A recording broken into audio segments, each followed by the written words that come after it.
learnt in school, Mr. Speaker. And so, the law will look, the Act shall apply for the following categories, and these are the people who will be eligible for internship. These are unemployed graduates with appropriate skills who require practical hands-on experience to improve their chances of employment. We also have graduates with professional qualifications who are required by the professional bodies to undertake internship as a precondition for registration, or any person who has successfully completed a course of training under the Technical and Vocational Education and Training Act, Mr. Speaker. Mr. Speaker, the principles that will also help to govern the internship in the public service will be to promote equity and fairness by ensuring inclusivity and accessibility of opportunities to interns from diverse backgrounds, Mr. Speaker. And this is something that as a country we must ensure that when we are giving internship opportunities in the different sectors in government spaces, we ensure that we look at inclusivity so that we make sure that children from all corners of this country are given opportunities to be interns, Mr. Speaker. We should also ensure that there is a transparent recruitment and selection procedures so that the government entities do not just dish out internship vacancies under the table, but we will ensure that they are advertised, that they are put in the internet, so that those who require internship, Mr. Speaker, will be aware and they will apply. Thirdly, Mr. Speaker, there will be professionalism in ensuring that interns are provided with and acquire the practical experience required for their professional and career development. Mr. Speaker, we have seen very many interns out on social media saying that they're interns in a certain organization, and the work that they're given there, Mr. Speaker, is to be sent as an office messenger to drop things at a certain place. That is the work interns are doing. Others are probably even being told to go and buy tea and mandazi in the office. As a country, we must ensure that our interns are mentored and also given practical experience which they require for their professional and career development, and not just giving them as a requirement for their graduation, Mr. Speaker. The fourth thing is to ensure the efficiency of the internship programs on the basis of cost effectiveness, and that is why we've left it to the relevant cabinet secretary to consider what is practical for them to be paid as a stipend, Mr. Speaker, and also the insurance. Mr. Speaker, also the relevance, fit to purpose, and quality supervision through ensuring provision of appropriate and relevant work experience that is commensurate with the qualifications of an intern, Mr. Speaker. What we are also looking at is that an intern will not come to take up the job of a staff. We also get some interns who are then given so much workload that they do the work of the staff who is there. What needs to happen is that the staff need to work with the intern as they work together, but not overload them with so much work, with little stipend. They leave the office so late. You're giving them a small stipend, or other institutions don't pay. As I shared in this house, Mr. Speaker, when I started moving this bill, when we were interns at KBC, we are the ones who needed to pay 1,000 to get internship, Mr. Speaker. And there are some interns who have come from very needy backgrounds. They have come from probably a different part of the country and don't live in Nairobi. They have to put up with relatives. The relatives have their own struggles at the family level. They don't even have money to give them for fare. So you find that an intern trekking long distances to go to a certain institution to intern, Mr. Speaker, and then not have lunch. You're overworking this intern, Mr. Speaker, and then later they again trek back home. And so this law ensures that we dignify those also who come to intern in our institutions. And lastly is to ensure adherence to government and public agency programs and activities. And this is because there is also what is required or what is expected of the intern once they are recruited at an institution. Mr. Speaker, we know as a country we have so many young people who do not have employment. Actually, our employment level is going up by the day. And we have a huge population of young people who do not have work, Mr. Speaker. And it is important for us as a country to think that even as we wait for vacancies to come up, how do we engage these young people? How do we make them more active? Because many of them are losing hope. Many of them have studied under very difficult circumstances, Mr. Speaker. Just this weekend when I was at home, Mr. Speaker, a lady came to see me and told me I educated she educated the son under very difficult circumstances. And before even she concluded talking to me, she was already breaking down. The son has been at home for 5 years with no form of employment. And I know there are very many cases like those across the country, Mr. Speaker. Others have stayed for 10 years. Others have stayed even for 15 years after graduating. And so giving them an opportunity as interns keeps them busy. It gives them an opportunity to be looking out even for other job opportunities in different places, Mr. Speaker.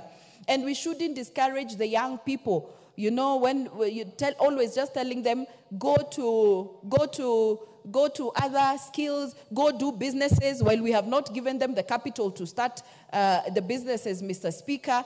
Or even as leaders, and insisting to them that higher level of education is not important, while all our children are doing masters and even doctorates. So it is not important that it is important that we encourage our young people to embrace education, but also give them avenues, Mr. Speaker, of employment, and internship can be one of those avenues that will give them that opportunity. Mr. Speaker, for example, this whole issue of JSS teachers who are recruited under the internship program, it is important that they were given that opportunity even as funds are looked for, because I know there are members who will argue, where will we get the money to recruit all these interns, Mr. Speaker. But it also gives them work experience, and it gives them an opportunity when employment now is available or vacancies are available, Mr. Speaker, the interns should be given a priority. What we have seen with for example, in the teaching profession, we find that there is a ranking system. They have been vetted. They have looked at how many years they've been out. The merit list is out there. Mr. Speaker, it is important that those who have done internship, when vacancies come out of employment, they be given priority. Because some of them have interned for many years and are hoping that if a vacancy is available, they'll be recruited. But some of us, even those who are privileged to get any vacancies somewhere, we are giving them to those who've just graduated, while we have very many people who have been interning, who have been waiting for recruitment, Mr. Speaker, and they get so demoralized and discouraged because they are not given priority during employment, Mr. Speaker.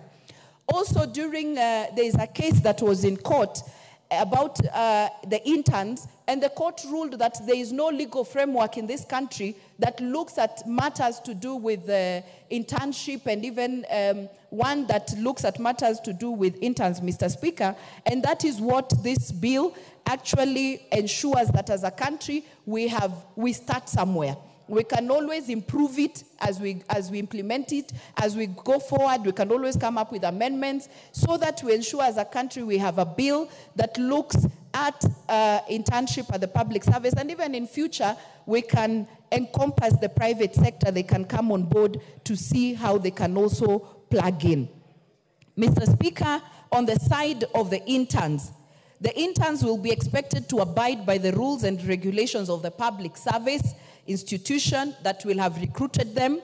Secondly, they will be expected to demonstrate commitment and willingness to fully and actively participate in the learning experiences of the internship programs. Mr. Speaker, they'll also be ready to be deployed to any relevant office or workstation within the public service institution where there may be an internship vacancy. Mr. Speaker, the intern, he himself or herself has to make effort to acquire relevant skills in the area of specialization.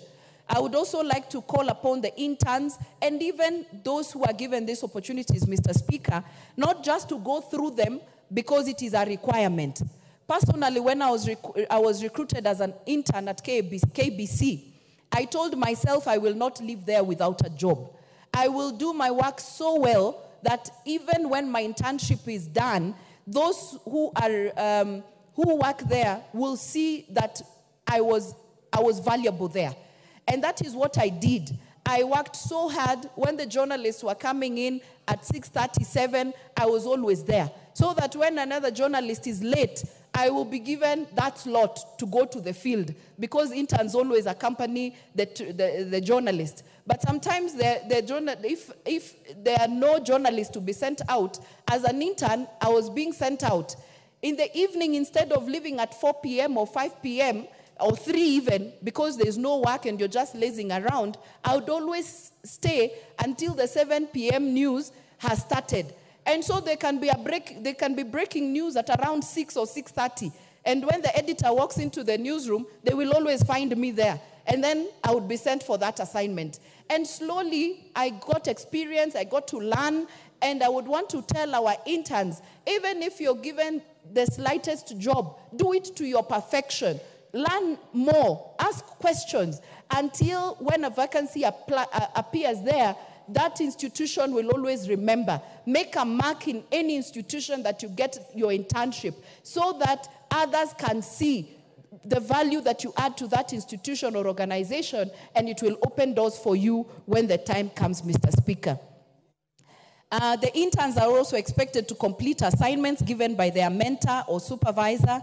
They are also required to provide regular feedback to the supervisor on the progress that the intern is making and any challenges thereto with regard to the internship program. They are also expected to observe confidentiality of information and security of tools or requirements that are placed in the possession of the intern in the course of the internship program. Some of them are given laptops, some of them are given cameras, some of them are given anything that you'll be given by that institution to enable you to learn or to work. You should ensure that you safeguard it and return it to the institution. Also on the same, ensure a proper handover of all the materials and equipment belonging to the public service institution at the end of the internship period, and ensure clearance by the relevant authorities before leaving the internship station. Mr. Speaker, there's something I wanted us to be clear about in the bill, on which Cabinet Secretary will be involved in this matter. I know that we have a Public Service Commission, and they're the ones who have been looking at the bigger picture of interns or internship recruitment, Mr. Speaker, in the country. But we can't leave the whole issue of interns to public service, Mr. Speaker, and that is why this bill was not looking at just the Public Service Commission, because even the Parliamentary Service Commission recruits. And it is not PSC that recruits on behalf of Parliament. Parliament itself does it. The Judicial Service Commission also recruits, Mr. Speaker. And we have other institutions which also recruit interns, and not through the public service. So the Public Service Commission can continue doing its work. They're doing a tremendous job. We've seen them advertising very many positions of internship. They're doing a good job, and they should continue with their job. But what this bill looks at is the entire public service, the entire public service sector. Because there are other institutions which also recruit individually, as I said, like the PSC and the Judicial Service Commission itself. And so in no way does this bill take away the powers or the work that the Public Service Commission does. It only gives a bigger framework on how we deal with internship as a country in the public service sector, Mr. Speaker. And so what will the interns be entitled to? They'll be entitled to paternity and maternity leave. When I was making my submission to the Labor Committee, Mr. Speaker, they told me that the young men do not require paternity leave. You've just come to work. That is the mentality I want us to change, and to give interns just the dignity as the rest of the people in the country have, Mr. Speaker. The second thing is subsistence allowance, as may be determined by the Cabinet Secretary from time to time. they can consider in their regulations how much the interns need to be paid, but the allowance has to be there, Mr. Speaker, so that it can enable them to work and to deliver in their mandate where they'll be interning, Mr. Speaker.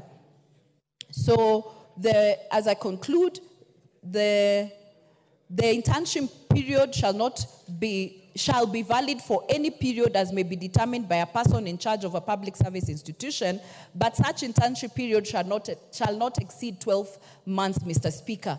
We said 12 months so that the intern can gain enough experience. Because if we just do 3 months or 4 or 5 months, Mr. Speaker, an intern will not have gotten the enough experience where they'll be working, Mr. Speaker. But then also they can't exceed 12 months, because there are very many other young people out there who want these opportunities. And so we thought that 12 months is sufficient enough for an intern to gain the relevant experience where they will be working. Finally, Mr. Speaker, an intern shall be liable to have his or her internship discontinued on the grounds of absence from the public service institution without permission or reasonable cause for a period exceeding 24 hours. And so interns should know that this bill is not just to safeguard them or protect them, but they also need to ensure that the absenteeism is not a matter that they will be condoning when they are working. Also, gross and disorderly misconduct, unsatisfactory performance, failure to obey any lawful institutions, or commission of a criminal offense. An intern may terminate internship by submitting a 30 days notice in writing to the person in charge of public service. And so I would like to urge this House and members to support this bill, Mr. Speaker, because it is one that brings together our young people, gives them opportunities to acquire the relevant skills and experience as interns, but also ensuring that they do it in a dignified manner, and also to urge the government of the day to continue to provide money for their recruitment. I am happy that in the past, for example, like in 2018, 2019, and 1920, Kenya shillings 1 billion was provided in the budget for the recruitment of interns, Mr. Speaker. If anything, I would urge that more money is put into the internship program so that we can mop up our young people, give them experience and skills. It can even give them the skills to go and then venture into other areas on their own, Mr. Speaker. And we have also included those who are in TVET institutions, because as a country, we are focusing and emphasizing on the important role that our TVETs play. So without further taking so much time, Mr. Speaker, I would like to call upon the able chair of Labor and Social Service Affairs, who accorded me all the necessary opportunity to work on this bill, Honorable Muchangi Karemba from Runyenjes, to second. Thank you, Mr. Speaker. Thank you. Just sit down before you second. And, you know, the Honorable Suda said, make a mark at the place you get a chance for internship. And I wanted to use that statement to welcome students from the United States International University, Africa, from Roysambu, to follow proceedings of this House this morning. They are seated in the Speaker's Gallery, and they are welcome to follow what's going on in the House this morning. In the same vein, I also wish to welcome students from Waithaga Boys High School, Kiharu constituency, Muranga, and students from Tulaga Secondary School, Kinangop, Nyandarua County. They are all welcome to follow our proceedings this morning. Karemba, now you can proceed and second this particular bill. Thank you, Honorable Speaker, for the opportunity to second this bill by the Honorable Naisula Lesuda. And Honorable Speaker, allow me to say and thank the Honorable Naisula for having been very focused on this issue of internship. having been a beneficiary of the internship program back at the KBC. And her pursuit for this legislation began in the last house, and she has consistently followed to ensure that it comes to the floor of this house. Honorable Speaker, the issue of internship is very important, and as the Honorable member has indicated, that it requires a legal framework, because right now it is scattered all over, and there is need to harmonize the internship program so that the process of undertaking the internship becomes well guided in the laws, and it becomes easy to offer opportunities to young people. So, Honorable Speaker, the Public Service Internship Bill 2022, which was sponsored by the Honorable Naisula Lesuda, MP, is a bill for an act of parliament to make provision for internship of college and university graduates in the public sector, to provide hands-on training and acquisition of skills by graduates. The bill was published on the 16th of December 2022 and read a first time in the House on the 8th of March 2023, pursuant to the Standing Order 127-1. The bill was committed to the Departmental Committee on Labor for consideration and facilitation of public participation pursuant to the Standing Order 127. The clerk of the National Assembly placed advertisements in the print media on the 18th March 2023, seeking for comments from the public on the bill pursuant to the Article 118 of the Constitution. In addition to the request for memoranda from the public, the following stakeholders were requested to submit their views to the committee. 1, Office of the Attorney General and Department of Justice. 2, State Department for Public Service. 3, Public Service Commission. 4, Law Society of Kenya. And lastly, Kenya Law Reform Commission. Honorable Speaker, the committee received submissions from 1, the Honorable Naisula Lesuda, who is the sponsor of the bill. Then 2, the State Department for Public Service. 3, Public Service Commission. And 4, Law Society of Kenya. Honorable Speaker, the committee, having considered the bill and stakeholders' submissions, observed the following: that 1, the bill incorrectly placed the management of the internship program under the Cabinet Secretary responsible for matters related to labor. The committee proposed an amendment to provide that the responsible Cabinet Secretary shall be the Cabinet Secretary responsible for public service. 2, the bill seeks to guard against the enactment of several legislations to provide for internship within the public service and seeks to harmonize the salient principles to be observed by all offices in the public service in the recruitment of interns. 3, the term certificate has been used in 2 different contexts. 1, to mean the standard minimum qualification for internship, and the second as a certificate issued upon completion of the internship period. Then the 4th issue was there is need to amend clause 5, 1, to provide that the act shall apply to every public office as defined in Article 260 of the Constitution. Then 5, internship is not only aimed at professional registration, but also to acquire necessary skills and experience to enhance employability. And this the Honorable Member has really spoken to. And currently, Honorable Speaker, we have thousands of young people who have been engaged in this internship program. And what is happening across the country is that these young people are being offered a chance to know what happens in these public offices.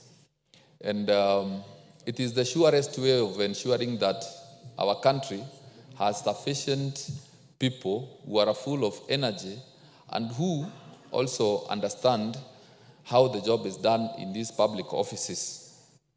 Because, Honorable Speaker, every day people are retiring in government, and those vacancies should be filled up by people who possess the necessary skills, but not just the skills, but also the experience that goes with those offices.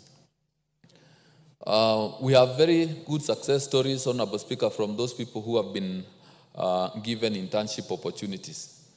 And going by what we have seen, if when we enact this law, I am sure more people will benefit, and especially the young people who come from the rural areas, because the opportunities that they've been getting through the Public Service Commission draws membership from across the country. And they are posted to different offices across the ministries. And we have very good reports coming from them and the exposure that they have gotten from these offices, which is going to help them begin life or even become more employable, or rather improve or enhance employability. Any internship period below 6 months may not be adequate for acquisition of relevant experience and skills and inculcating of public service values and ethos. Then 7, the current bill has no provision of the involvement of the private sector, compelling the private sector to take on interns, and perhaps employing them permanently would create a financial burden to companies trying to stay afloat, as the number may be unsustainable.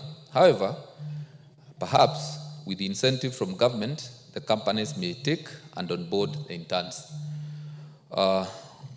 Well, we believe that that can also be provided for in subsequent legislation that does not have to involve this, because the Honorable Naisula dwelled on the public service sector, but we believe even the private sector, Honorable Speaker, if they are given an opportunity and incentives, they can provide chances for young people to get interns. Because, for instance, the number of people who work in the public sector, in the public service, are approximately 1 million. But this country has up to about 20 million people who are employed. So it means we have up to around 18 to 19 million who are employed in the private sector. So it means if the private sector is given incentives, which includes tax rebates, they can be able to accommodate many more young people and give them the necessary skills and experience, and therefore the energy, the skills, and the knowledge in these young people can be properly utilized, other than the congestion that comes with the opportunities that are available in the public sector. Then one of the other observations, Honorable Speaker, we made was that the bill will cure the mischief of exploitation of professionals like teachers, doctors, lawyers, who currently are taken on as unpaid interns in the private sector to gain experience, yet are struggling to repay the loans taken during their schooling. Honorable Speaker, there is a lot of exploitation. And we are discussing this bill at a time when Teacher Service Commission has terminated services of up to 700 JSS teachers. And it is very unfortunate for Teacher Service Commission to do that to young people who are just trying to speak out and say about how unfair it is for them not to be absorbed in the teacher service with the Teacher Service Commission. Honorable Speaker, when the intern doctors went on strike, they stayed away from work for over 50 days. And they were claiming for as high, or rather, they were claiming for an amount as high as 206,000. They were never fired. They were never interdicted. They remained employees. But JSS teachers who have been earning 17,000 shillings per month, when they speak out, TSC interdicts them. They have show cause letters right now as we speak. And I believe it is the time this Honorable House calls the CS for Education and the Teacher Service Commission to appear before this House and to explain as the reasons as to why they have to be very unfair to these young people who are just trying to speak out and fight for what rightfully belongs to them. So I believe this proposal, this proposed legislation by the Honorable Naisula is going now to cure that, because it will provide for how much these interns should earn. You can imagine those of us who are in Kenyatta University, and several of us have been mentioned here. I don't want to repeat because you all know us. Yeah, I am told the deputy majority leader was in KU, but I never saw him. I never saw him there. Maybe he was there. You were too young to have seen him. You were too young to have seen him. Don't throw those stones. Go ahead. Yeah, those of us who are in KU, we were there. All of us were there. And yes, I can see another honorable members who was in KU.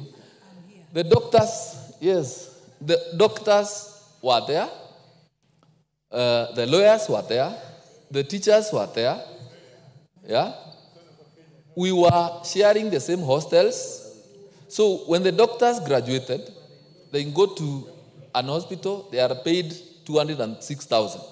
But another teacher, yeah, whom you are sharing a hostel with, goes to a school, is given an internship, and is paid 17,000. It is unfair. So this bill, I believe, will cure those challenges, and it will provide for fairness in the area of internship. But I really wish to thank the honorable members of the Departmental Committee on Labor for the work that they did. They came in and supported this bill, and I believe that by the discussions by the honorable members who are in here and those that will come, we will be able to enrich this bill as we look forward to its enactment. So thank you, Honorable Speaker, and I second. Thank you. Honorable members, I now do propose that the Public Service Internship Bill, National Assembly Bill number 63 of 2022, be now read a second time. And the first member to have a bite of that cherry would be the honorable member for Westlands.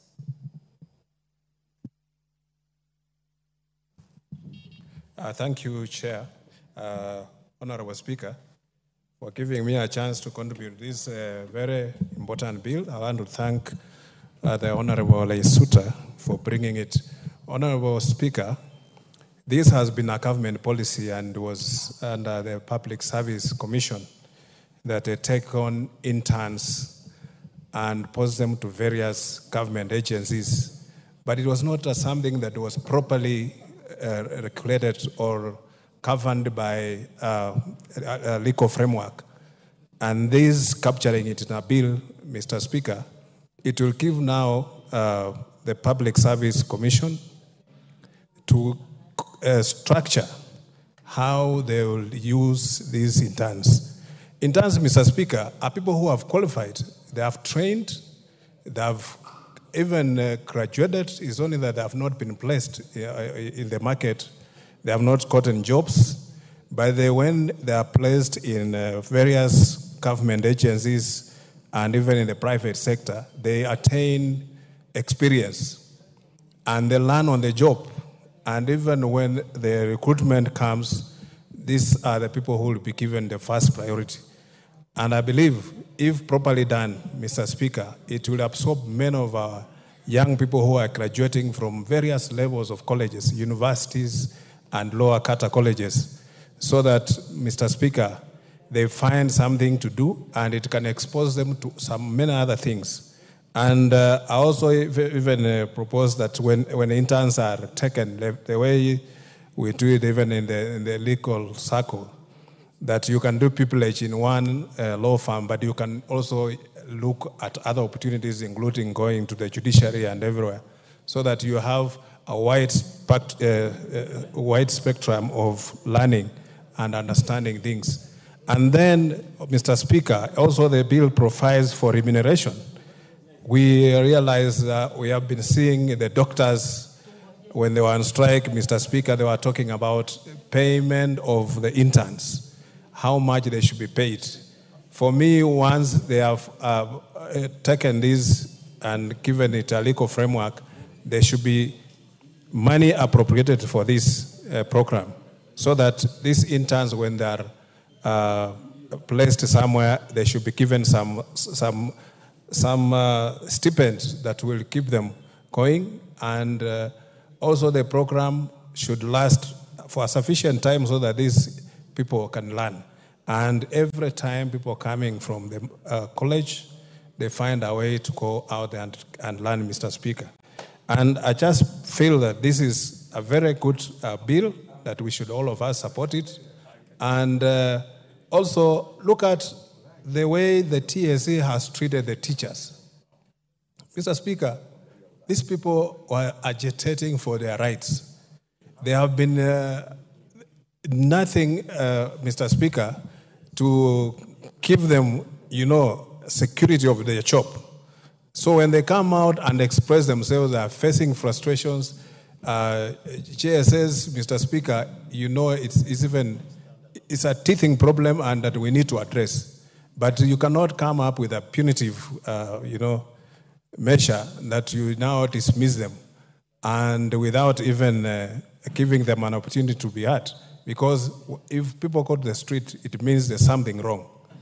And when we have something that now will protect these people, the law that is in place now, it will, Mr. Speaker, bring, I think, order in that in the market, and people will be, our students and young people will be given an opportunity, Mr. Speaker, to express themselves. Mr. Speaker, Kenya trains a lot of many skilled people, and then we export them abroad. This program that the government is having, that they are looking for opportunities abroad to absorb our young people, it is a defeatist program, Mr. Speaker, because why should we train people and give them away? We should train them and retain them so that we can now expand, Mr. Speaker, our economy, and so that, because the government is in power, when the government is in power, they should come up with policies that will generate and create wealth and expand the economy that can absorb all Kenyans who are coming out of colleges. We should not have this brain drain, that our people are trained and then they are going to be used by somebody else. The government is losing on that because we have invested so heavily in our education, and then we allow them to go. The government should, first of all, start looking inside to find a way of how they can absorb these young people, come up with policies that will encourage people to come and invest more in our country, expand our industries, and many other opportunities that will absorb young people in Kenya, instead of sending them abroad. And we have seen those who go there because the government has got no capacity even to follow and know what is happening to these young people when they go abroad.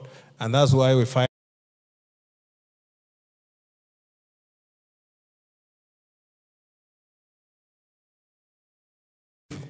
these, we can find homegrown solutions. and homegrown solution, Mr. Speaker, will be cured by this legislation that Honorable Lesuta has brought. Mr. Speaker, I want to support and urge all members who will contribute this bill that we should pass it and make sure that it will go a long way to address the issues that are, Mr. Speaker, have been there, but previously it was just a policy, but if we put it now in a legal framework, it will give now more a structured way of engagement. Thank you, Mr. Speaker. Thank you. The member for Kitui South. Thank you very much, Honorable Speaker, for giving me this chance also to support this important bill, Public Service Internship Bill 2022, sponsored by the Honorable Naisula. Honorable Speaker, I would like to thank the Honorable Naisula for taking up this. And I sat here, Honorable Speaker, listening to the Honorable Naisula as she was moving this motion, and she took the students who are likely to be going through internship, or those who are going through internship now, and those who will go through internship in the near future through her journey at KBC. And this is very important information that they must take, that when you get that internship, make sure you work so hard, make sure that you are felt, make sure that they feel your presence when the 12 months are over so that they can call you back. Honorable Speaker, having looked at this bill, I realize that it is a very important bill that in essence is going to give provisions for internships for our students in colleges and universities. And I would also like to suggest that we also think of our TTIs, where we are getting many graduates who can be absorbed by the labor market on technical skills. Honorable Speaker, there are many times that when our students, our graduates are looking for jobs and they are told that they do not have enough experience, this internship program is going to give them an opportunity so that they are able to get the required skills and the required experiences such that it is easier for them to be employed. Honorable Speaker, in this bill, the bill raises a matter of the stipend that is supposed to be paid to these students. Mr. Speaker, this is a matter that needs to be looked at because the stipend that the students get should be able to sustain them, give them the transport to work, give them a place to sleep, and also give them a possibility of being able to stay within the working environment. So as the proposal of this bill suggests, that it is important to put more money in it so that we can enhance the stipends. Honorable Speaker, I've seen that this bill also talks about the responsibilities of both the institution that is taking the student and the interns themselves. And in these roles and responsibilities, I support it because it is talking about establishing a committee that is going to look at, to ensure that an announcement is made. Most of the times as members of parliament, we are getting so many SMSs and messages and letters from students who would like to be placed. And Honorable Speaker, what I do is that I just pick all of them, come up with a table, write their names, their skills, and the possible institution that I think they would go to and push it to the Public Service Commission. And I think this is not a good way of doing it. So having this bill means that we are going to have a proper place where the students will be placed. When they get to the institution, then they have a committee that will induct them and make sure that they are told their responsibilities within that institution and the do's and don'ts. And I believe that this is something that they will be able to use whether they are hired in that institution or not. Honorable Speaker, I've seen that it also stipulates very clear responsibilities of the interns themselves. That when an intern gets into an institution, they must know that this is a working place, and as much as they are young, they are able to be told what is it that they can do there, what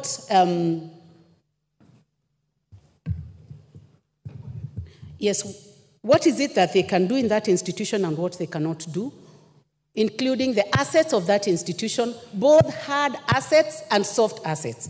Mr. Speaker, I want to go to something very sensitive, that as we speak today, this morning, Honorable Speaker, I have received a letter from students, from interns, JSS students from Kitui South, who have been terminated because of participating in a strike. Honorable Speaker, I do not know whether I'm the only member of parliament who has received such a letter.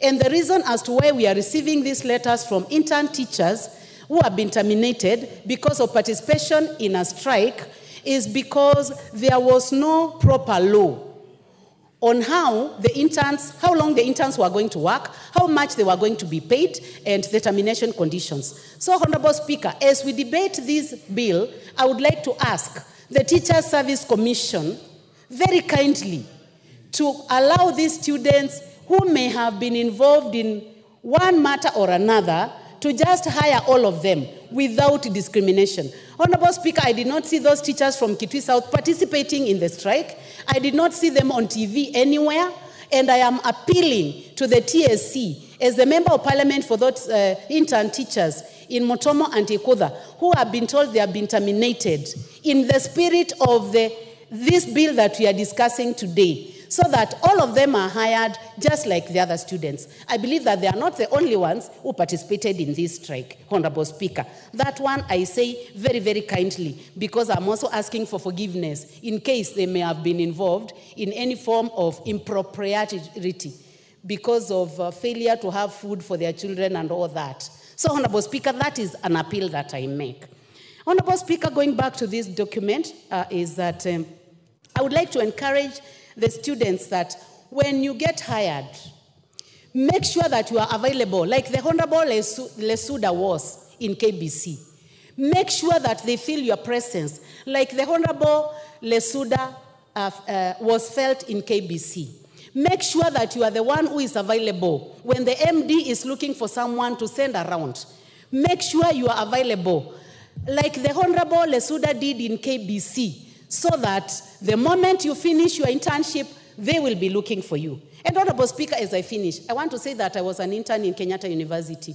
And the moment I was given the opportunity to become a graduate assistant, to carry books for Professor Otiende and for Professor Sifuna, I made sure that I carried the books so nicely. And I wiped the table, and I made sure that the seat was comfortable. I made sure that the notes were nicely placed. In fact, I made sure that the table was not flat, that it was sliding, because as professors age, they don't see very well, so you have to know the measurements.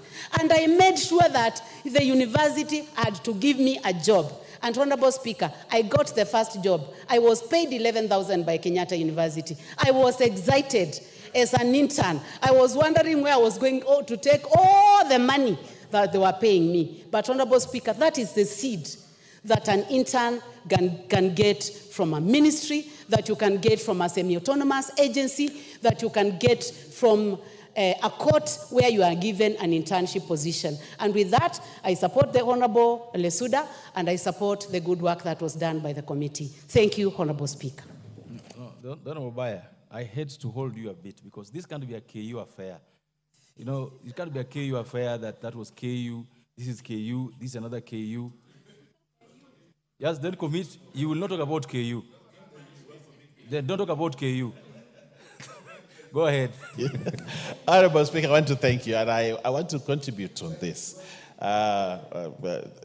Although I graduated in KU in 1996. In KU in 1996, with my first degree. I graduated with my master's in KU 2007. So you see, but do I say? Rachel, I used to see Rachel, she was a pretty young girl walking in the corridor. When she was doing public health, master's in public health then.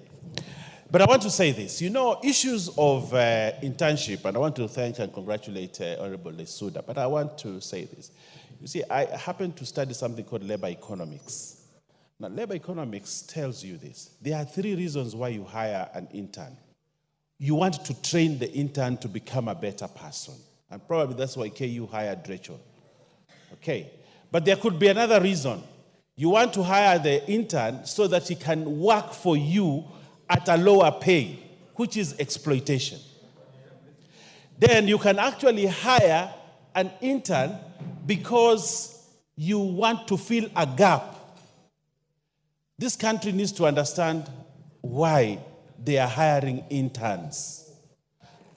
Are we hiring interns because we want them to work for us at a lower rate and give them the same job as the person employed?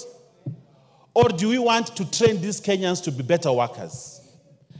And because looking at the philosophy of the internship in this country, you see that we want to solve an employment problem using interns.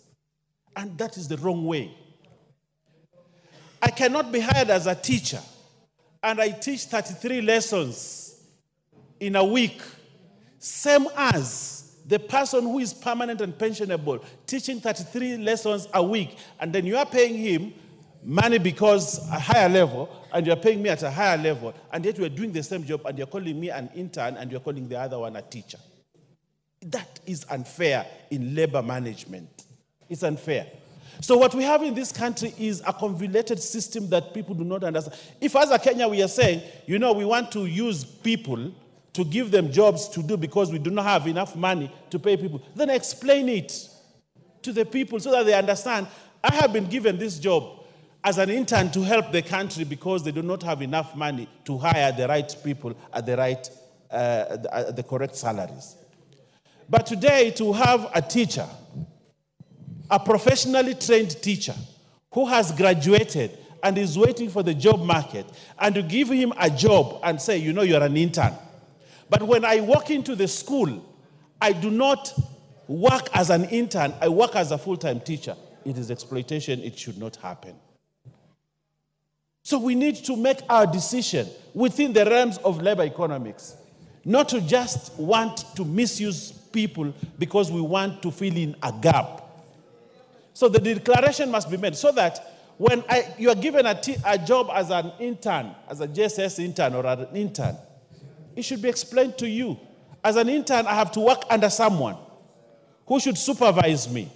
But I should not work more than the person who is supervising me. And you're telling me I'm an intern and this other guy is a full teacher and is paid. And I'm expected to produce the same results as my supervisor.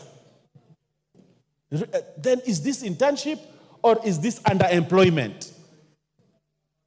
We need to understand that. Is this internship that we're giving Kenyans, or we are underemploying them because we do not have the resources? And that is why we will have these labor issues. Just as people will go on strike and say we are paid lowly. But at what time did people start deciding how much money they'll be paid as interns? But because they have realized they're not interns, they are full-time teachers, now they're coming up and say, pay us for the work that we're doing, because they are our workers, they are not interns. Honorable Speaker, we need to have economists in Treasury who do their work. We have to have economists in ministries do their work, because I believe that every ministry in this country has an economist who looks at things from that perspective and makes decisions and say, let's go this way. So that even when a decision is made at cabinet, we need to give people their real titles and their real job descriptions, not misusing titles. Intern, you're an intern. You're an intern doctor. You're an intern teacher. You're an intern agricultural officer. But these are the people who actually work. They will demand higher pay. And when they demand higher pay, it is within their right, because they're not being used as, they are not being trained as interns. They are actually employed to do the work. So, Honorable Speaker, even as Nesula tables this, I would like to see, as we come to the third reading and the community of the whole, a proper definition of who an intern is. Because if you have a law to say, this is an intern, but this intern should have paternity leave, this intern should have maternity leave, this intern should have these allowances, is that an intern? That cannot be an intern. It cannot be an intern. The definition of an intern is within the labor law. And it is clear, this is an understudy of someone. And it should be given certain benefits as an intern. But when we want to call interns and put them at the same level as people who have been employed as workers, we are going to exploit Kenyans using a law that we are passing in this house. That's what we will do. And we'll have a lot of labor issues. So I want to say in this parliament, let interns be interns. And when you do not use interns to do the job for which the supervisor is supposed to do. Do not say this is an intern teacher and give him a full load and there's no one supervising him. That is a full-time teacher. Pay him the salary of a full-time teacher, not as an intern. And if as a country we cannot manage to do that, then let's call an intern because he's doing the job of an intern, and let's call this is a full-time person on the job because he's a full-time person. So while I support you, this law, we need to relook at it within. I believe that when Naisula went to KBC, she went there as an intern. She didn't go there to do a full-time job of someone.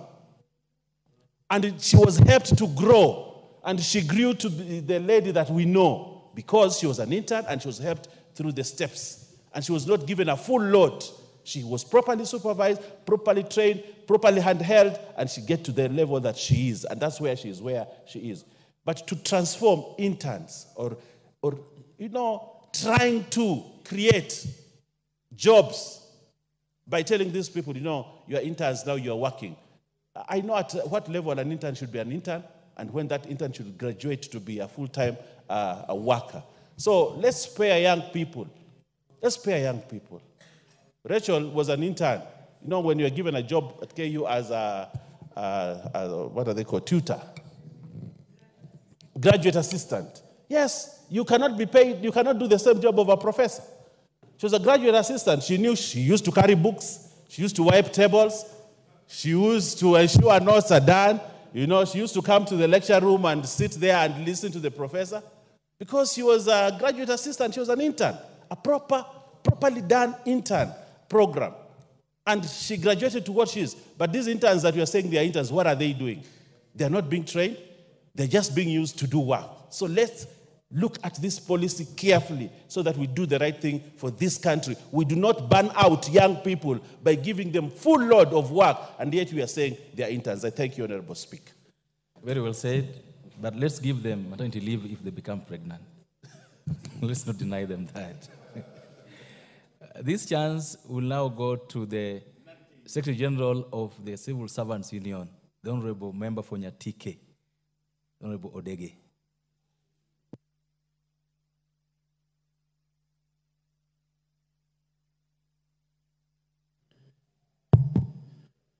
Thank you very much, Honorable Speaker.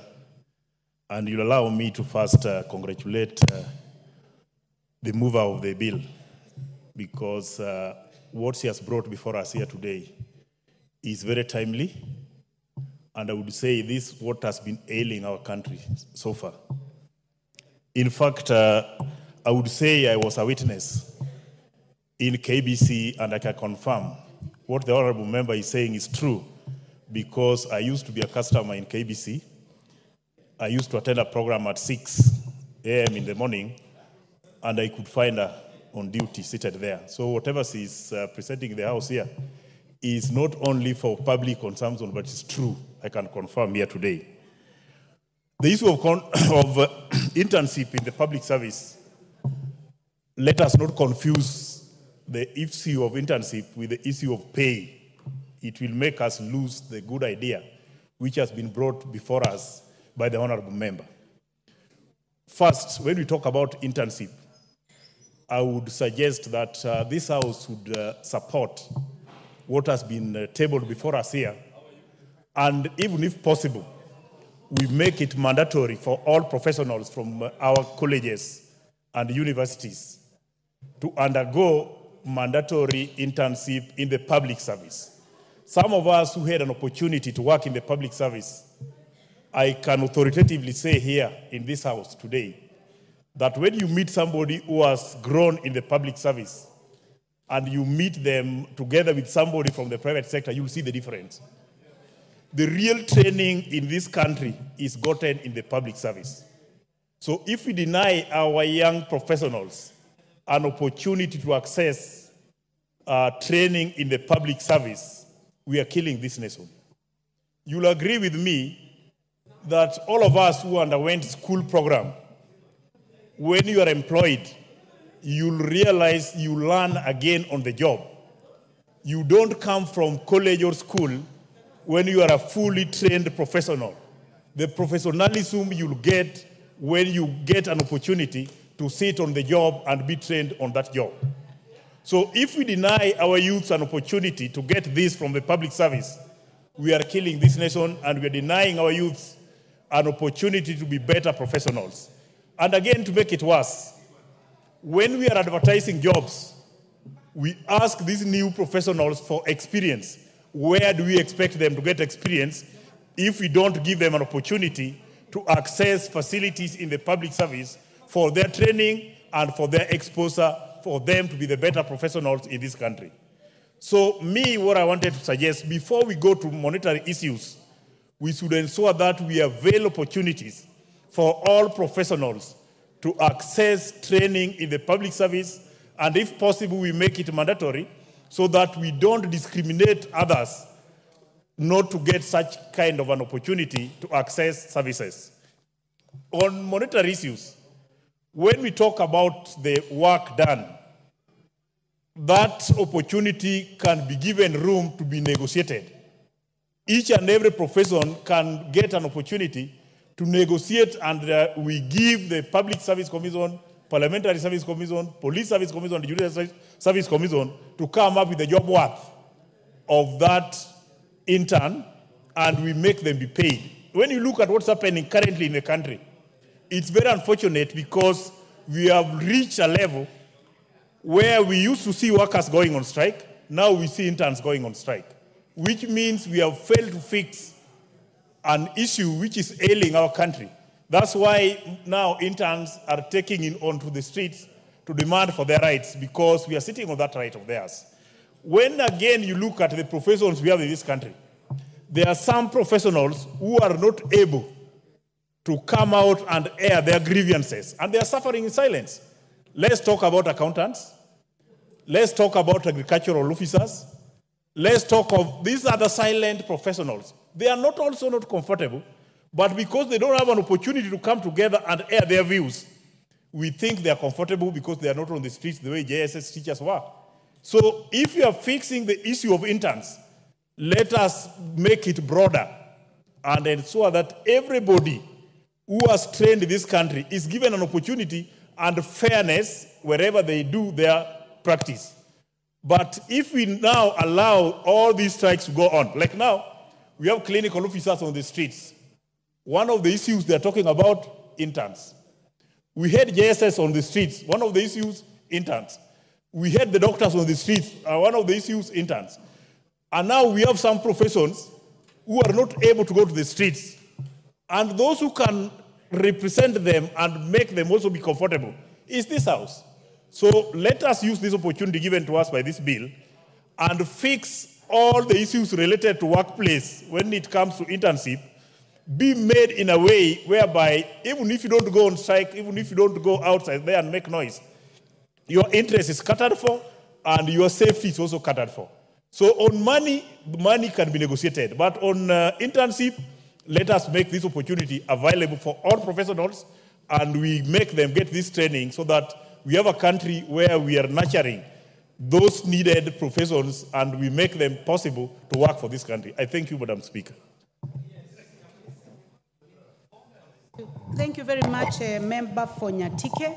Honorable members seated in the public gallery this morning, we have students from Kisayani Secondary School, Motomo Sub-County in Kitui South constituency. So those are students from my constituency. I would like to welcome them. Mwonge Junior School, Chuka Igamba Ngombe, Tharaka-Nithi County. And Brayton International School from Mavoko constituency in Machakos County. You are welcome to the National Assembly to observe proceedings of the House. And in line with that, honorable members, I would like to give this opportunity to the Honorable Mary Emase to welcome these students. Please welcome the 3 schools, including the ones from my constituency, Honorable Emase. Thank you, Honorable Speaker, for this opportunity.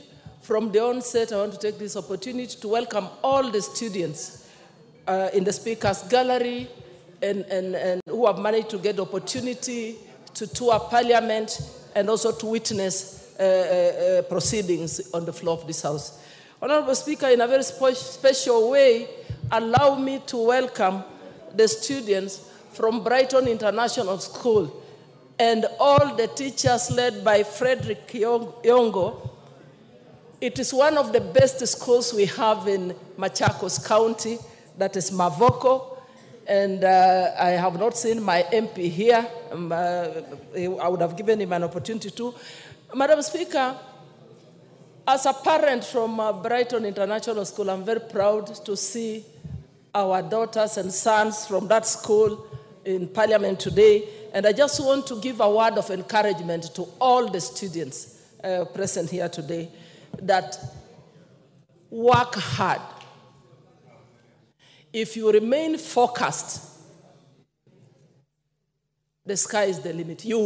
All of you will achieve your dreams. At one time in our lives, we were smartly dressed like you are today. Some of us did not get an opportunity to visit Parliament. So you can be a doctor if you want to be a doctor. You can be a legislator and be on this floor sometime in future legislating for this nation.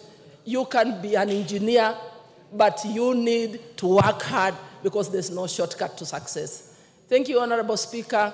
And if you allow me to add my voice to the bill on... You'll do it at a later time. Thank you, Madam Speaker. Welcome. The Honorable Beatrice Elachi. Thank you, Madam Speaker. Madam Speaker, I also rise to support this bill and to really appreciate the Honorable Naisula for really coming in at the right time, at a time when I know the country is wondering with all our young people who we've seen from the streets, starting from the doctors, then we came to the teachers of JSS, very sad, because when you start a program in a country like CBC, and then you have those who are supposed to bring the foundation, and they are the ones on the streets, then as a country you have to question yourself. You have to ask, what is the real issue? But having said that, Madam Speaker, I also want to just look at the memorandum of objects of this bill and to appreciate that when you look at it, I think we've borrowed so much in Article 10 of the Constitution, the national principles. And we are talking, when we talk of interns in the country, we're talking of fairness, equity, because it's just within that we are hoping you have a framework that will ensure every child in this country is able to work within government. Madam Speaker, when I worked in government just a few years ago, and I worked in public service, and the most unfortunate thing, as we see as rumbling, is that I know within the public service, many people are about to retire. And yet, we did not take so much this thing of internship to ensure you can be able to train now your young people to come in and take over what they are supposed to do for the country. And so you find in some of the sectors and dockets within public service, Madam Speaker, roughly 38 senior officers. I think they have now left, Madam Speaker. And you can imagine now young people are supposed to take over. Who have mentored them? How do they take over? And that's why you find yourself with a public service that sometimes you feel very disappointed. Why is it that we don't have? Yet we have the best, Madam Speaker, in terms of skills, in terms of people who can do the best for the country. We have them in public service. And so, Madam Speaker, I want to just say this, as I support this, that one of the things that the Honorable Naisula is bringing in, which we have to really help our young people to understand the objectives of this act. That one, it preserves human dignity as set out under Article 19 of the Constitution.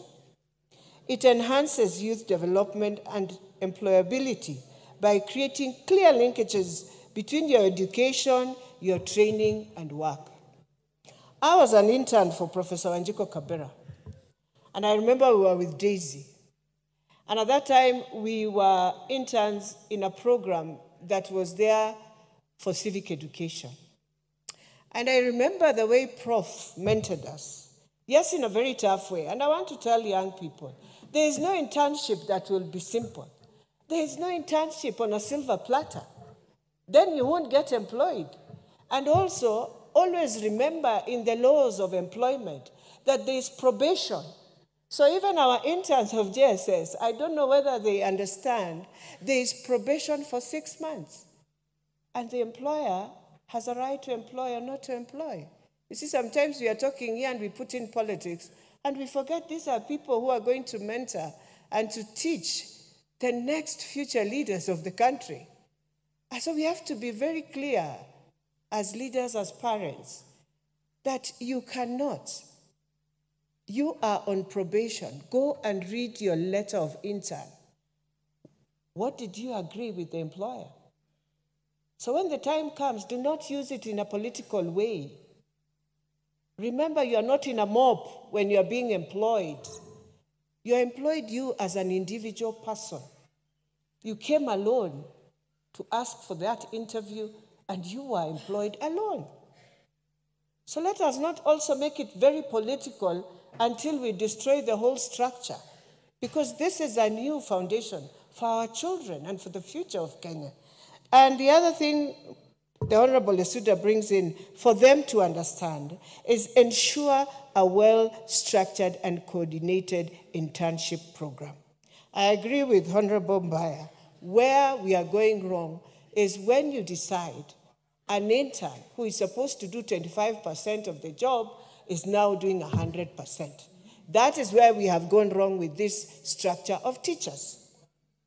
And now they believe they have worked as teachers.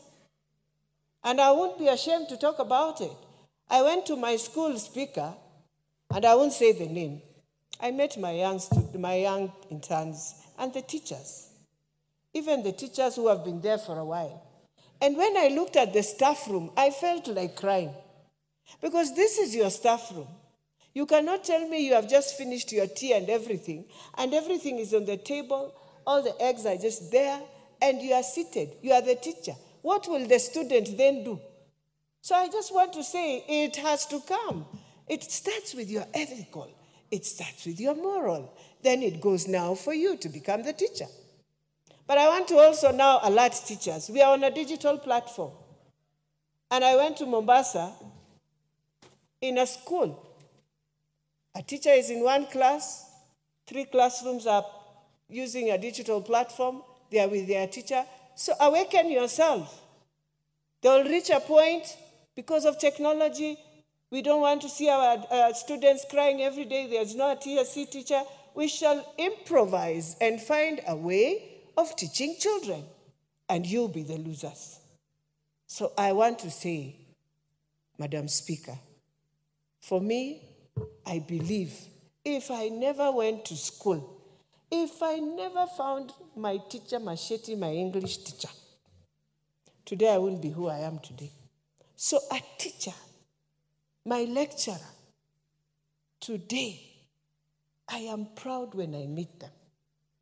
But when I look at our children, I wonder whether they will even embrace their own teacher.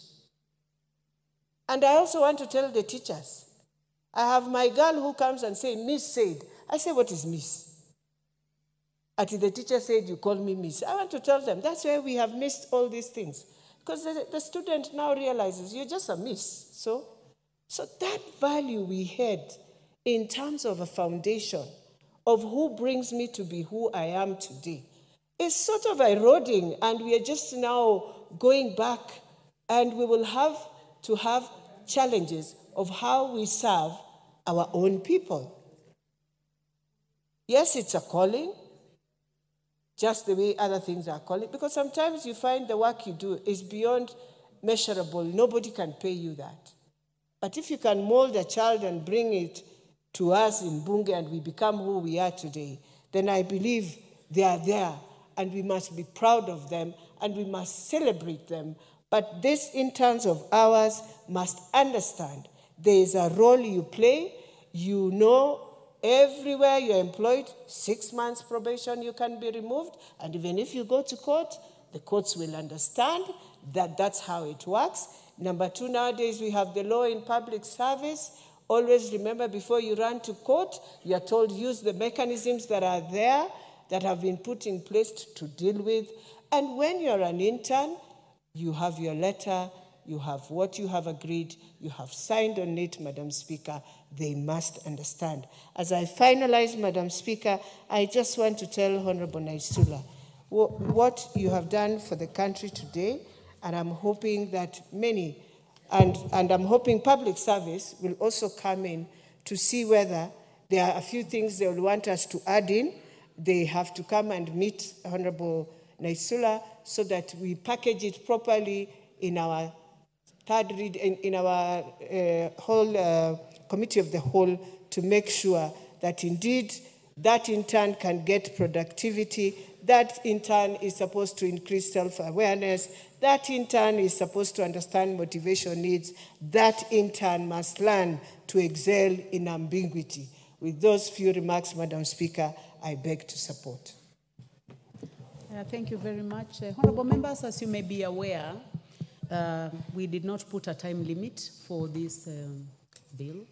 So it's 10 minutes. If you choose to speak for 5 minutes, then all of you on the screen will be able to speak. But that is your choice. Honorable members, I would like to give a chance to the Honorable Abdul Aharo, member for Mandera South.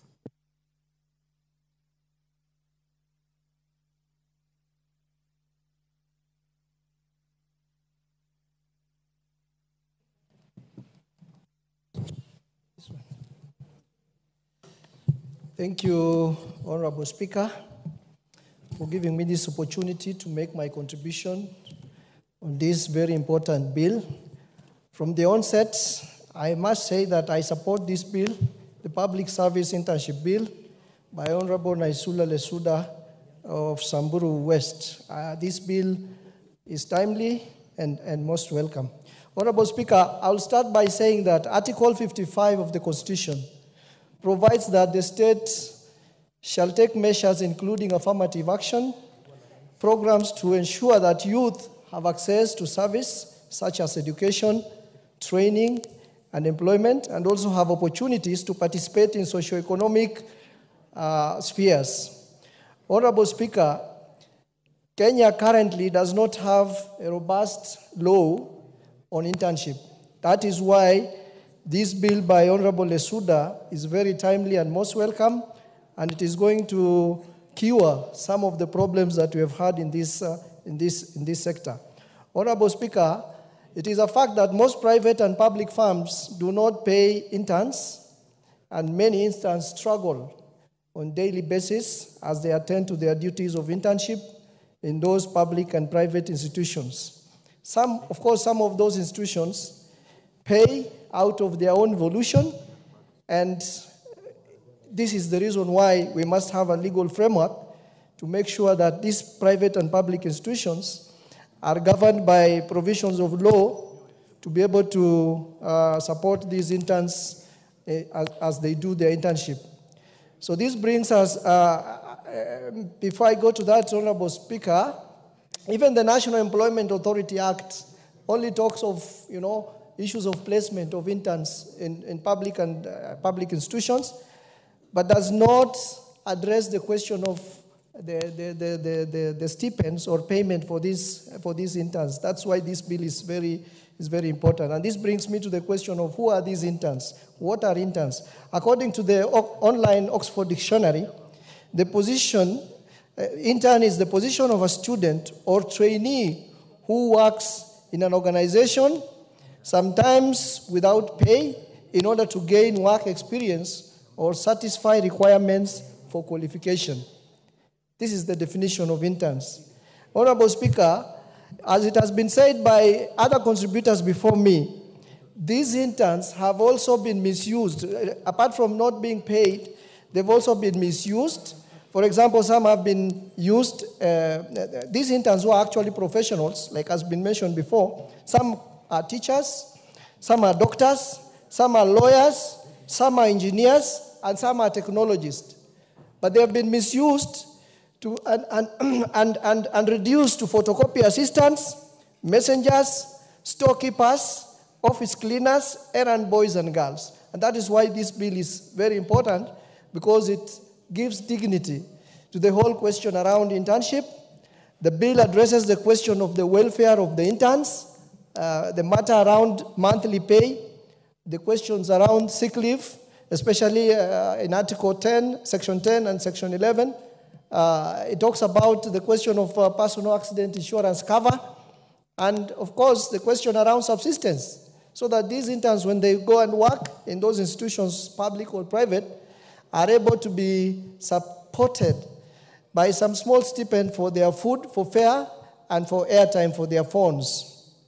Honorable Speaker, the bill also moves to address the question of the working conditions for these interns, and it covers interns not working only in the national government institution, but it also covers interns working in the county governments.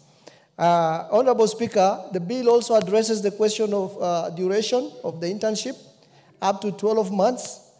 And we have been given the best practices, like, for example, in South Africa, which has a similar duration of internship, which is long enough to be able to give a student satisfying requirements for their qualification or trying to gain some work experience to be able to interact with the nature of the work they're supposed to do when they get full-time employment. And most importantly, the bill also addresses the question of ensuring that public institutions budget. You know, they have provisions for budgeting for the resources that are going to be used for improving the working conditions and the welfare of these interns. Otherwise, we don't have any provisions now to compel or even to encourage public institutions to budget as we go. Right now, we are going through a budget cycle, but because there's no that provision in law, there's no framework that compels or encourages public institutions to be able to plan and budget for these interns. So most institutions never plan, never budget for these interns, and that is why we never have resources for these interns. With those few remarks, Honorable Speaker, I say I strongly support this bill, and thank you for giving me the opportunity to contribute. Thank you. Thank you very much. The Honorable Esther Passaris, member for Nairobi City County. Thank you, Madam Speaker. Madam Speaker, I stand to support my colleague, Honorable Naisula, for bringing this Public Service Internship Bill, Bill number 63 of 2022, and the Committee of Labor for their work into making sure it comes to this stage. Madam Speaker, you know, this country has an unemployment rate of over 30%. And that means over 10 million Kenyans are out there either unemployed or underemployed. Without the structures that we need to have on internships, and without the legal laws to support it, we will end up having a lot of underemployed citizens. And underemployed citizens will not be able to actually effectively look after their families. When we come up with a bill such as this, we're putting legal frameworks, we're making sure that the monthly stipend is actually decent enough for them to be able to sustain their families. We're making sure that the programs that you have within the various public institutions are well tailored to make sure that if there's going to be an absorption of these interns, that they are going to be able to do the work that they're doing. I know that the Teacher Service Commission has an internship program of 2 years where they guarantee absorption of everyone. And I think it's important, you know, when I heard Honorable Elachi speak, she mentioned that you're employed as an individual. You know, I think as a country, we have two areas that really have done us good, but they're also our undoing. One of the areas is that we go and rush to court with everything. And so we actually paralyze counties and governments from performing duties. And then in the end, people ask, where are the services? It's because they've been derailed. I remember having a conversation with Governor Sakaja of Nairobi and asking, what are we going to do about the garbage collection? somebody had gone to court and stopped the contract that they were about to enter with somebody who had won the bid to be able to help us sort out our garbage through recycling programs. So when we go to court or when we demonstrate, sometimes we demonstrate and then we injure ourselves. I look at Teacher Service Commission right now because that's the hot topic. And they had a number of interns. Normally they absorb the interns over 2 years. But I believe that they have a collective bargaining agreement to that effect. But I believe now that we're going to have the law that says the intern should not be more than 6 to 12 months, then that collective bargaining agreement will have to be renegotiated so that we are able to then absorb them in 12 months. I think to have an intern for 2 years is actually not right. Government should not allow for interns for over 2 years. We should be able to then look at if we are going to absorb all the interns that we take in the education sector, then we have to make sure we provide the necessary budgets. And how do these budgets come? It will not be a 100% budget because you will have some teachers that are retiring. So we need to make sure that the money for interns is strictly used, and the monitoring and evaluation for intern budgets, which I understand this year's budget is going to be over 2 billion. We have to make sure that when we budget for interns, it is used for interns. It is not used for any other program within the public sector. I like that we will provide for sick leave, we will provide for maternity, we will provide for paternity. Because if we don't provide for that, then when an intern wants to be absorbed and she goes for the interview and she's pregnant, then you will find they will be looked at as a burden. But if it is provided for in law, then there will be no discrimination of anyone who is pregnant. And then illnesses catches at any point. You can walk into an interview absolutely healthy, and 6 months down the line, you're diagnosed with something. So I think we have to have a humane way of dealing with our employees, whether permanent or under intern programs.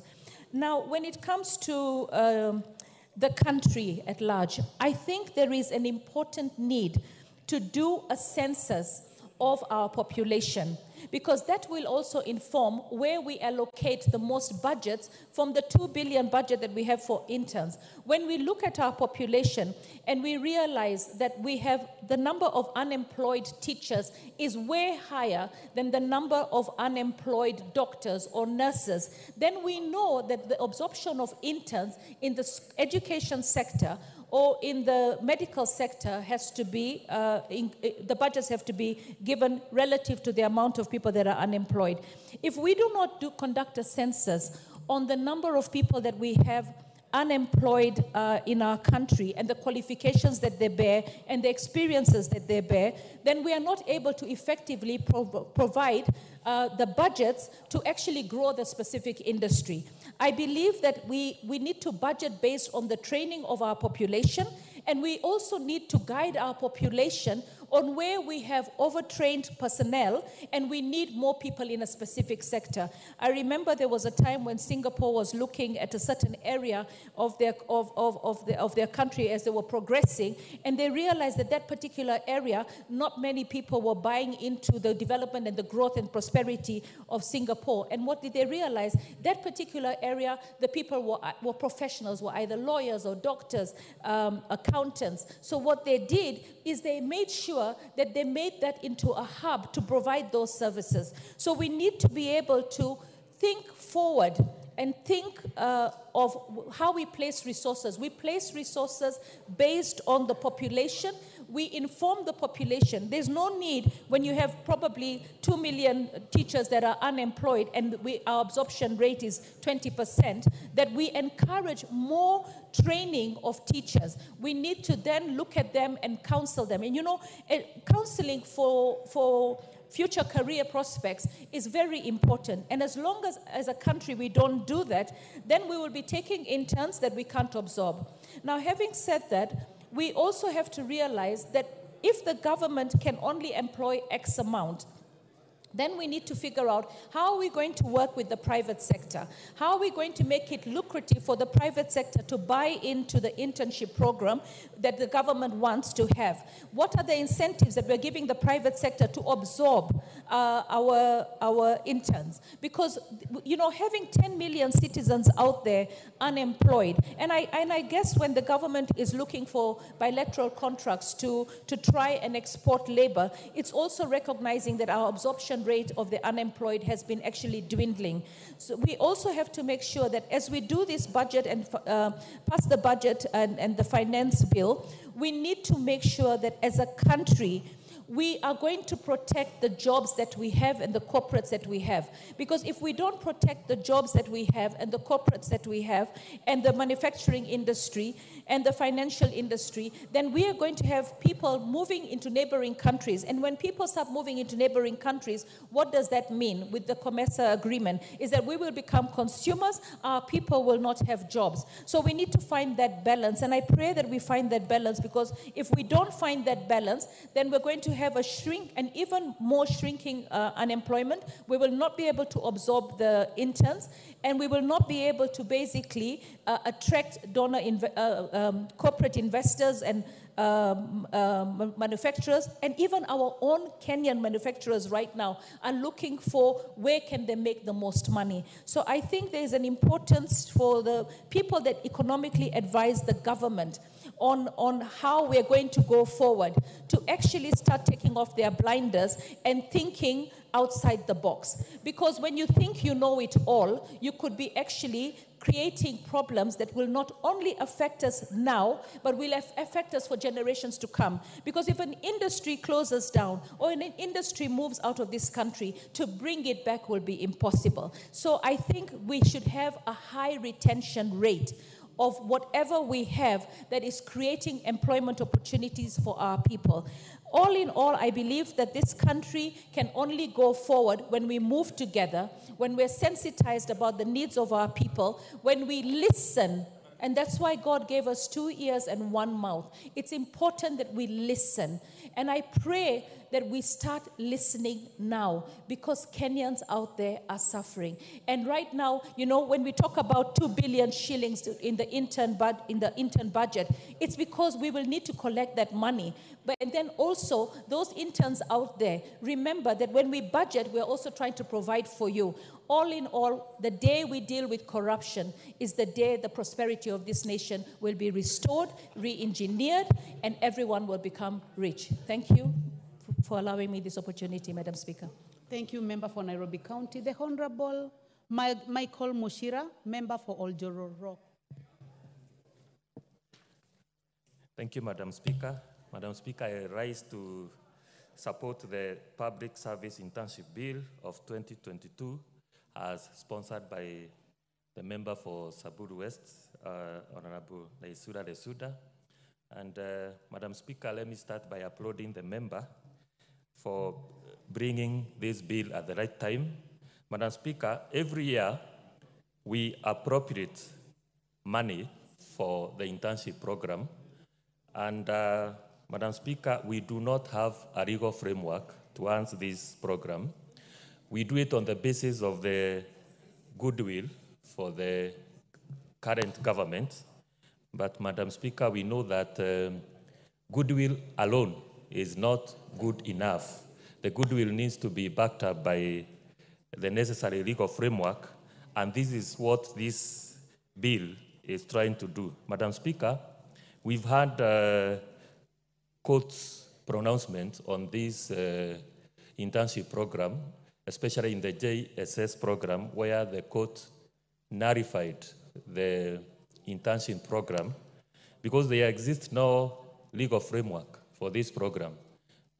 Madam Speaker, this bill will try to sort out this. Madam Speaker, we also know that the basis on which the TSC engaged the interns, it was actually not internship program. It was employment, because Madam Speaker, there's no way you can, the way my understanding on internship is that you are working under a mentor. But on this JSS program, there was nobody mentoring these interns. So, Madam Speaker, let it be clear that what the TSC did on JSS interns, it was not internship programs. It was employment, because there was nobody to mentor the interns who are employed by the TSC. Having said that, Madam Speaker, we all know that the importance of this program, because the purpose of internship is to ensure that the fresh graduates, the graduates who have graduated fresh from the university, are able to acquire the necessary skills and experience to enhance their employability. Madam Speaker, the civil service, our civil service as it is the best trained and skilled civil service, and therefore it is the best that our interns can learn from it. Madam Speaker, the internship also ensures that the students are inculcated with values and ethos in our civil service. And Madam Speaker, it's my hope that our civil servants will inculcate the positive values to our interns. Madam Speaker, this bill also enumerates the responsibilities and the entitlements of the interns. When an intern joins the civil service or the public service, it will be clear what his or her responsibility is, as well what his or her entitlement is in terms of stipends. And Madam Speaker, on the issue of stipends, I would wish probably if this can be clear and we enumerate the minimum stipends so that we avoid exploitation, just like we have the minimum wage bill. It's also important that we have the minimum stipend that the interns in the public service will be earning. Madam Speaker, the issue of course, the entitlements like the sick leave. Madam Speaker, there's no way that we can deny the interns sick leave just because they are not permanent and pensionable, and also the issue of the paternity and maternity leave, and the issue of personal accident insurance cover is included in this bill. Madam Speaker, also the issue of the bill also handles the issue of disciplinary procedures.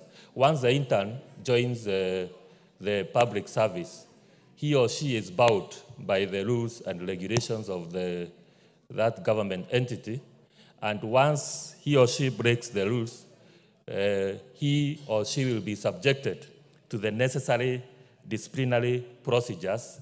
Again, Madam Speaker, we could see that the TSC, because there was probably no legal framework, was not able to take the striking interns into the proper disciplinary procedures. Madam Speaker, this bill also stipulates the ways of recruitment of interns to ensure that it is transparency, to ensure that there is accountability, to ensure that there is fairness, and that every intern from every corner of this country has the same probability of being absorbed into the public service as intern as any other. And therefore, it is our expectation that we pass this bill. Once any recruitment takes place, it will reflect the gender and regional balance, and it will not be skewed. And the basis of recruitment will not be on who you know, or the basis of nepotism, and reduce corruption in terms of recruitment of the internship. Madam Speaker, I also support the issue of incentives to the private entities, and at the same time, if there is a way that we should make it mandatory for every government entity to absorb interns at any particular time, so that, because the idea, Madam Speaker, is to absorb as many as possible, if not 100%. And therefore, the issue of making it mandatory for every government entity to absorb the interns should be looked at. And finally, Madam Speaker, I also support the issue of timelines, such that it's not too short for the interns to absorb the necessary skills and experience that it is required, but also it's not too long, such that we have career interns. So the issue of 1 year is good enough. At least 1 year, every intern will have absorbed the necessary skills, and then after 1 year, you are fit to go and utilize your skills in the other fields, so that we have vacancies to absorb other interns. Madam Speaker, with those few remarks, I support. The Honorable James Nyikal, member for Seme. Dr. Nyikal. Thank you, Madam Speaker, for giving me this opportunity to contribute to this motion. And let me start by congratulating Honorable Lesuda for bringing this very important bill at this time. Madam Speaker, this is an extremely important bill at this time. The issue of internship, and because of lack of a legal framework and because of unemployment amongst the young people, actually has been used to exploit young people who are qualified. And therefore, even the opportunities for taking part in internship has not been anywhere regulated. There has been no equity. So this bill then brings in some legal framework. There has been some legal framework in relation to professional regulatory authorities, but it has been limited. And even that has now been confused with the general internship, and that was the crux of the matter in the recent doctor strike. Therefore, Madam Speaker, I support this bill because it actually addresses very important issues in this matter. One is the definition of an intern. It actually takes a fairly good definition of an intern, and it brings out that you can actually have 3 people who are doing internship. Those who are doing it during their training, and those who have actually finished their training, and those who actually require it as for registration in professional bodies. And so those must be taken into consideration, because that's where the problem is. Because you have some people also, even earlier than that, who, as part of their training, need some exposure to industry before they do the final examinations and therefore subsequent graduation. Those are also internship. So this bill has actually attempted to do that. If you look at clause 3, that has been taken care of. Again, it is the objective of the internship. Why are we putting young people through internship? Colleagues have actually indicated whether we want them to the land, we want them as part of our workforce, we want them because they need to be trained. Those have also been actually taken care of in this bill if you look at clause 3. The other important thing is the period and structure of training. Madam Speaker, there's been an attempt in the definition between 3 months and 1 year. But I think we will have to look at, particularly in cases of professional requirements, they will have to be involved to determine how long the period should be and what is the structure of training. Because if you have bodies like the Medical Practitioner Dentist Council, the Engineers Institute, the Board of Architects and Quantity Surveyors, BORACs, the Law Society of Kenya, and this Council for Legal Education, those bodies will require very clear time periods. They will require clear structures of training and clear structures of mentorship. For example, in the medical profession, the interns actually have to do specific undertake specific activities which they must exhibit competence in during that period.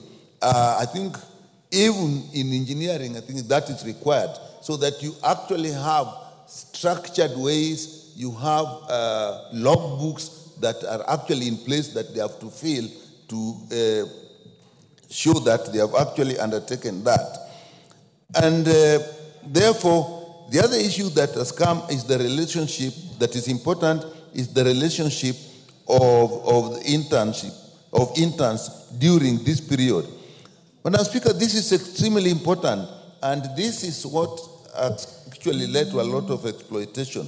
When you have interns for exposure, they supernumerary, which means they actually are not part of the workforce, and therefore what they do Honorable is Dr. Nyikal, I don't know whether it is the phone which is your phone which is interfering with the microphone, or it is someone else's phone.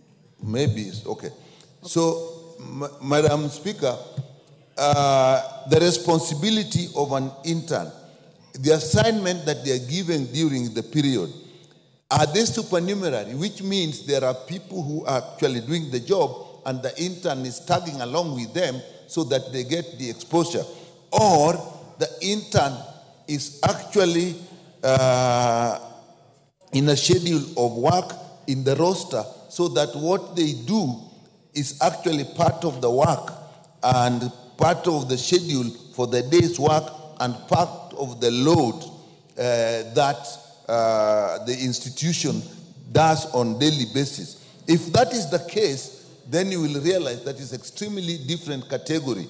And that is actually where the medical doctor interns are, because they are actually part of the workforce, so they have a responsibility, they look after patients, they are in the wards, they undertake surgeries where they are competently, and so that they are actually working. And if they were in the private sector, they would actually be earning income for the institutions where they are working. And that also, another important issue that comes with that is the legal responsibility. If, like in the professional areas, they are undertaking these activities, like in the medical profession, if they're actually looking after people, they're actually doing surgeries, do they have a legal responsibility? If something goes wrong, now who takes responsibility? At least in the legal profession, in the medical profession, I know they have a registration, an interim registration, which makes sure that they are registered, and they even have insurance, which if anything goes wrong, the people who are involved are covered. And these are extremely important. And Madam Speaker, it's also important when you have the intern, what is their position in the structure of the organization? Are they just another person in the organization? Are there clearly stated responsibilities that they have? I can tell you the medical, the intern doctors are part of any working hospital where you have the intern as the first on call, the medical officer as the second on call, and the consultant as the third on call. So that in a structured institution, if they are not there, then the institution is not working. That is a completely different situation where there are people who are working as supernumerary, who are working, tagging along with others. Again, those, we have to have a structure. And I've noted in the bill that there have been attempts to do this, like in clause 2, even the role of the supervisor and the mentor has actually been stated. So that is extremely important. And the third thing, the fourth thing, Madam Speaker, is remuneration. That will depend what is their role. If they are part of the structure of the organization, if they are part of the structure of the workforce, if they are given responsibility. Madam Speaker, can I tell you from my personal experience, as an intern, one weekend, I worked from Friday morning up to Sunday evening with very little time for sleep, even for meals, and actually taking care of several wards at the same time. Now, you will not say that that is supernumerary. And so when, as people have been indicated, during the strike, the interns were asking for 206,000. This is somebody who is working. So that is that, as opposed to people who are on supernumerary. So that I am happy has been taken care of here. Madam Speaker, it's also important that when we have them and they're working in industry, how does it relate to the law, the labor laws? What are they entitled to? Look at the issue of the JSS teachers. They were there, they were called interns, but these are teachers who are qualified, teachers who have TSC registrations, but then we call them interns. Now, were they subject to the labor laws? Now we are dismissing them. What is protecting them? So these are areas that we must look at. And finally, Madam Speaker, unless we have this law in place, and I beg my colleagues that we pass it, even with amendments, there will be a great danger of exploitation. This is for the public service, but it must also give guidelines, and we may need another law to take care of internship in the private sector. With that, thank you very much, Dr. Nyekao. The Honorable Johanna Ngeno, member for Emurua Dikiri. Thank you, Madam Speaker, for this opportunity also to support this bill, the bill on the internship. Madam Speaker, I wish to thank the member for Samburu, Mheshimiwa Shemeji, for bringing this particular bill, Lesuda.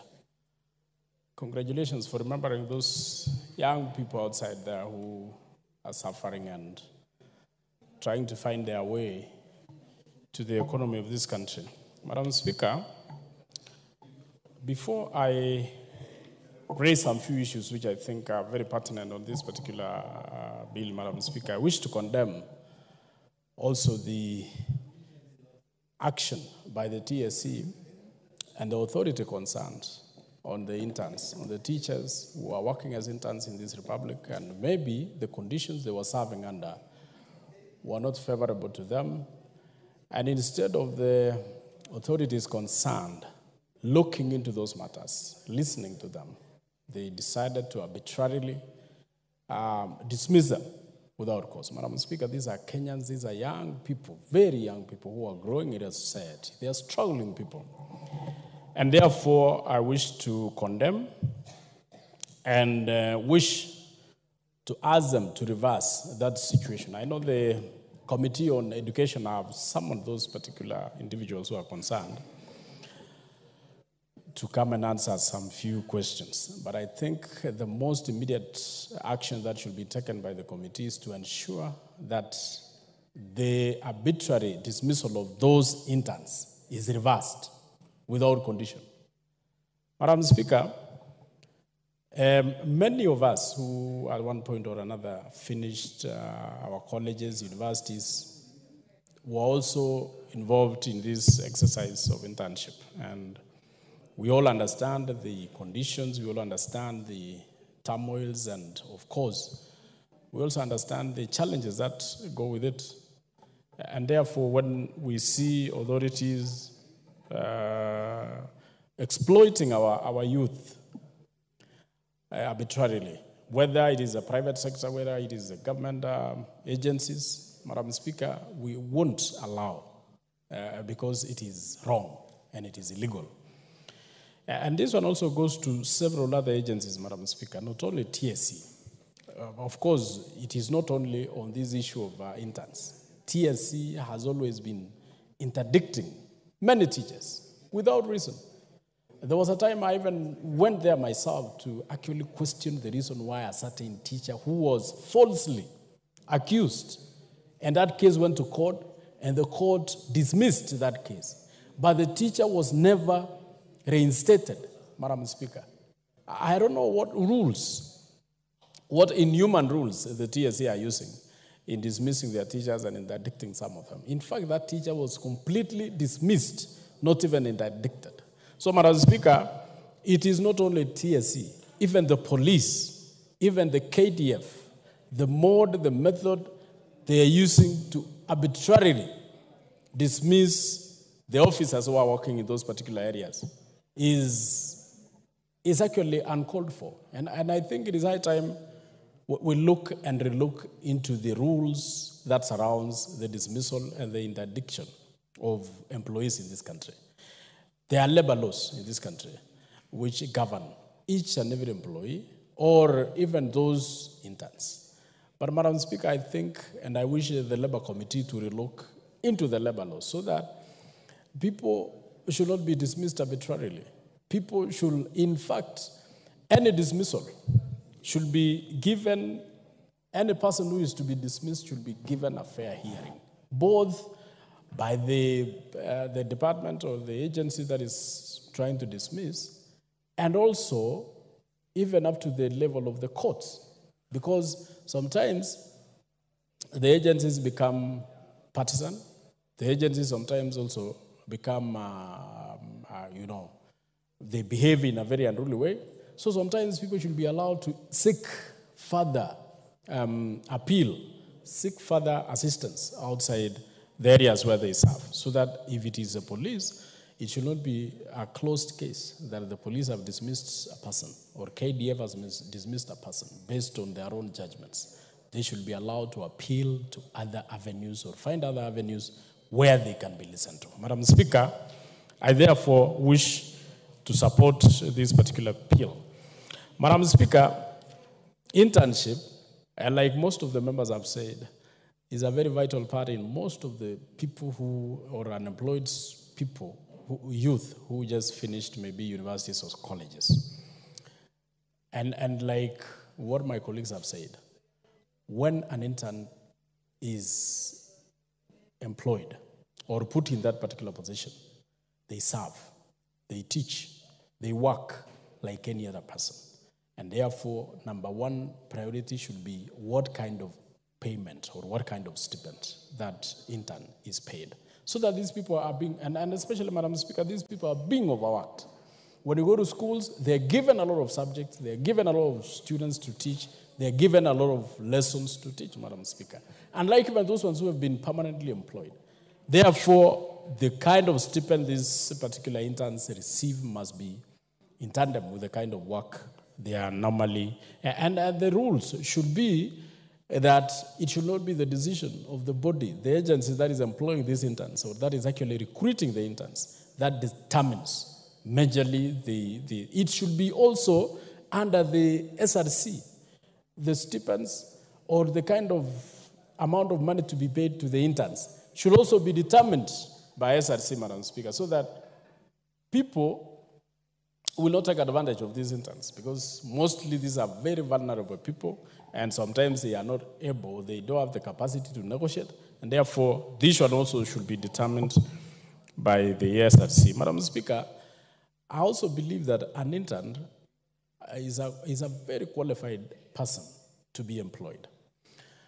And I like what the bill says, that the maximum number of months an intern should work is 12 months. Madam Speaker, but the question is, after 12 months, what happens? Because mostly, these are people who are properly qualified to be employed.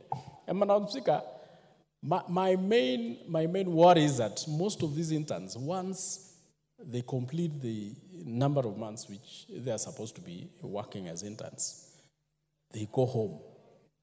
There should be an amendment, and I am proposing an amendment, Madam Speaker, to this particular bill, that every intern who has worked as an intern must be employed or confirmed immediately at the conclusion of the number of months that intern is working.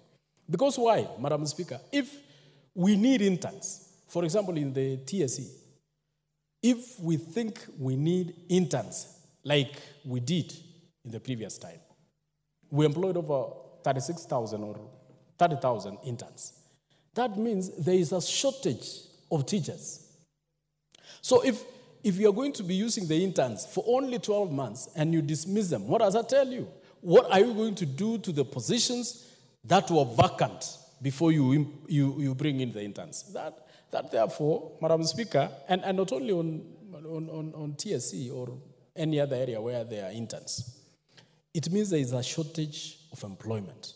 There is a shortage of employees in those particular agencies. And therefore, I wish to be included in this bill that any intern that is put to work immediately on completion of the intern period should be confirmed and employed permanently by the state agency or the department where those interns were employed, so that we can assure them of employment. And because, Madam Speaker, you know, even when you look at the TSC, the education in our country, I mean, the Ministry of Education in our country, we lack so many teachers. When you look at when you go to several schools in this country, you find there are no teachers. Every school is lacking almost 5